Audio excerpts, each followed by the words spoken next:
Nous sommes un peuple ouvert aux autres, et pacifique. Toutefois, nous avons des valeurs auxquelles nous tenons. Aussi, nous sommes informés sur le reste du monde. Nous considérons que pour le bien de la société et de tous les membres qui la composent, il est important que tout le monde s'y intègre et se sente comme faisant partie de celle-ci. Certains musulmans prétendent que nous sommes tous des alcooliques, que nous n'avons pas de valeur, que nous laissons nos filles devenir des prostituées et des danseuses nues, des homosexuels, que nos ados s'habillent comme des putes, que les gens boivent comme des trous et vont tuer du monde sur les routes en conduisant, qu'il y a des gens qui fument de la marijuana à tous les coins de rue, que les jeunes n'ont aucun respect envers autrui. Aussi, il prétend que, sont bien mieux. Ils ne boivent pas, ne se droguent pas, font la prière 5 fois par jour, élèvent bien leurs enfants, et respectent leurs femmes.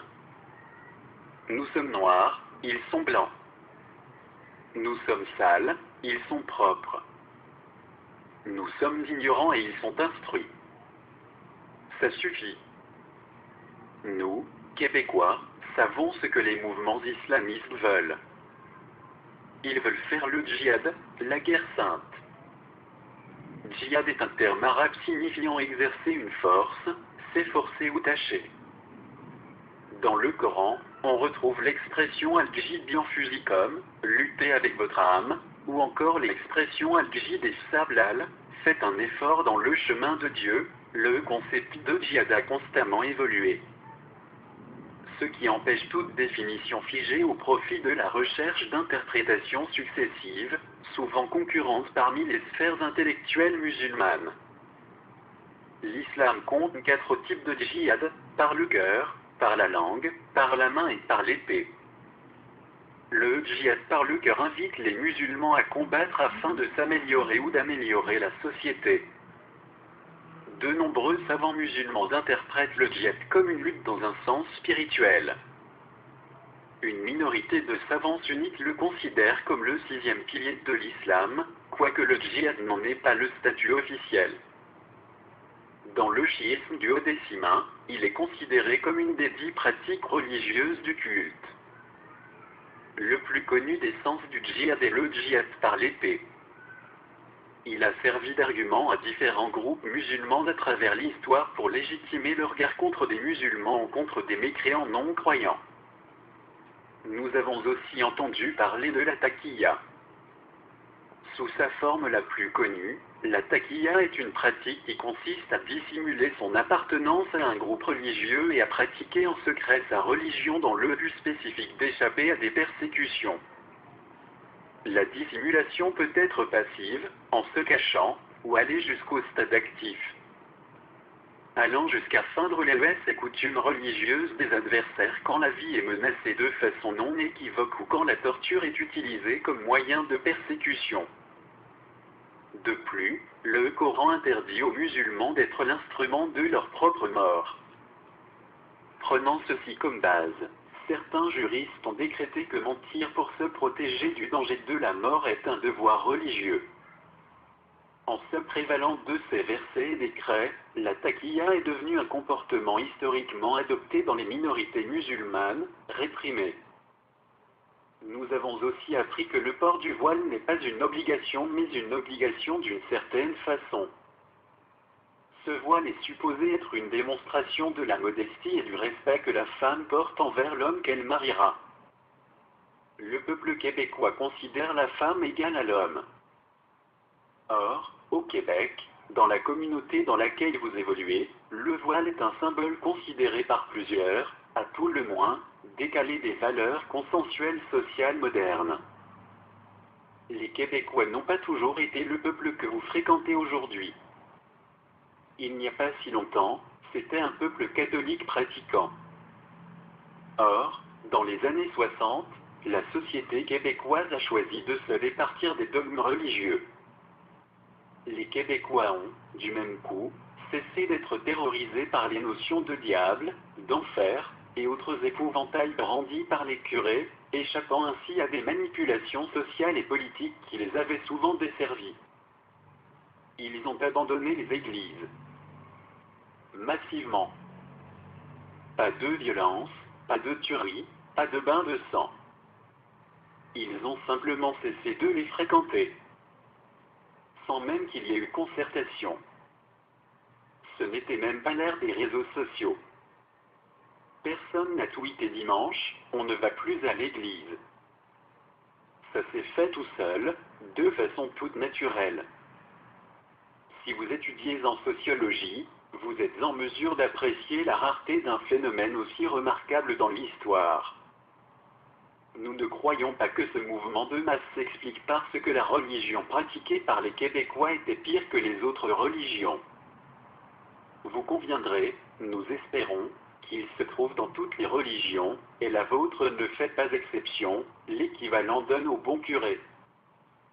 Nous imaginons que les Québécois ont simplement cessé de tolérer les dogmes religieux et l'ascendant qu'ils avaient sur leur vie, leur communauté et leur organisation sociale. Or, le voile que vous portez est revendiqué, nous osons le croire à votre insu, un symbole du dogmatisme religieux, qui plus est, dévalorisant pour les femmes, ce qui ajoute un élément offensant supplémentaire au symbole. L'émancipation des femmes étant l'autre progrès social, qui a marqué ces années de changements sociaux majeurs.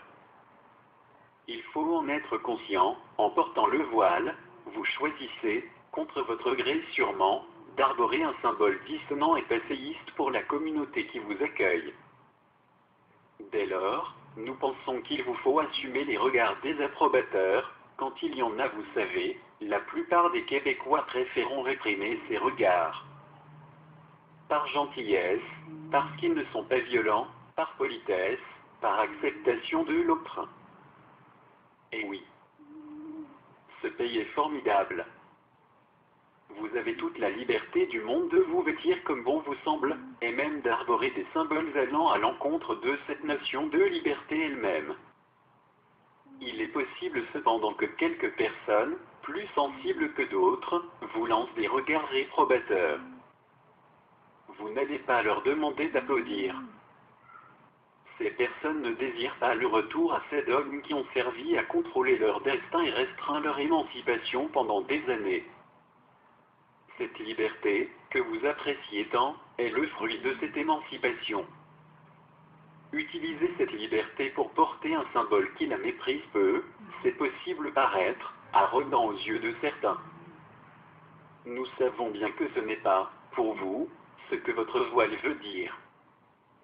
Mais votre voile est un symbole et vous n'êtes pas en contrôle de son sens, c'est le problème de l'utilisation des symboles dans sa tenue vestimentaire. Et c'est aussi leur puissance de manipulation, tous les politiciens, les publicitaires et les curés vous le diront. Le peuple québécois veut la neutralité de l'État. Vous pourrez continuer de porter votre voile dans la rue, au restaurant, à la maison. Tout ce que l'on veut avec la charte des valeurs québécoises est la neutralité religieuse de l'État et le caractère laïque des institutions publiques. La charte prévoirait également des règles pour encadrer les demandes d'accommodement.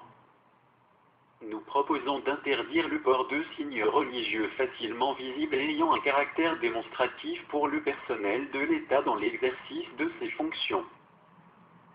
Cet encadrement permettrait de refléter la neutralité de l'État. Les personnes visées seraient le personnel des ministères et organismes, le personnel de l'État exerçant un pouvoir de sanction, juge nommé par le Québec, procureur et procureur, membres d'un corps policier. Agents et agents correctionnels, le personnel des centres de la petite enfance, CPE, et celui des garderies privées subventionnées, le personnel des commissions scolaires, dont celui des écoles primaires et secondaires publiques. Le personnel des cégeps et des universités, le personnel du réseau public de santé et services sociaux, le personnel des municipalités.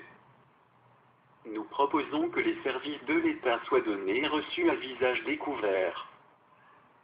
Cette obligation permettrait d'établir la règle générale selon laquelle la prestation des services de l'État s'effectue à visage découvert, tant pour la personne qui donne le service que pour celle qui le reçoit.